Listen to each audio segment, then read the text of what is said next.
This is not going to go down very well if you're a former member of the British monarchy, particularly if you loved a 90s pop group who were all about girl power. Who am I talking about?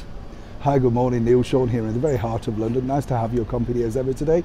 This is really just a quick fun story because, as we know, when we talk about nostalgia on this channel, we all love it, don't we?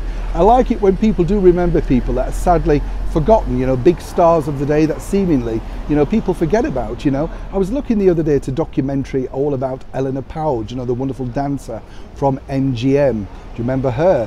And then another actress, Vera Miles. These people were mega stars in their era. And oddly enough, it's strange, isn't it? They seemingly are forgotten. We can't remember everybody, but why do some stick and others don't? There's greats, aren't there, like Laurence Olivier. People just know them around the world, and they've managed to really keep their fame going, while others, well, seemingly drift apart. One who's still clinging on, though, is none other than the former Spice Girl Mel B, who we told you about recently receiving, of course, her award from His Royal Highness Prince William at Buckingham Palace. What was nice about that, they've known each other years. Mel B used to go, along with the rest of the Spice Girls, to Highgrove for parties and fun and picnics, stuff like that. But what's interesting about this particular story is that Mel, being a northerner like myself and not too far away from where I'm born, basically says it as it is, and she said that she was thrilled when Meghan Markle joined the British monarchy because she was so welcomed into that family as a biracial person.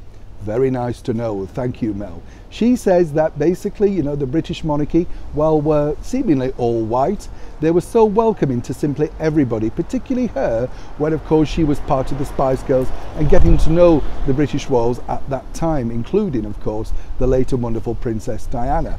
So for Meghan Markle to say that they're not friendly, not welcoming, for someone of Mel's stature, who's still a big star around the world, all thanks to her ongoing fame to that wonderful 90s fun pop group, well, this is another nail in the, shall we say, proverbial box, because once again it just proves that even 25 years ago, the British monarchy were open-minded, open-armed, and as ever, very welcoming.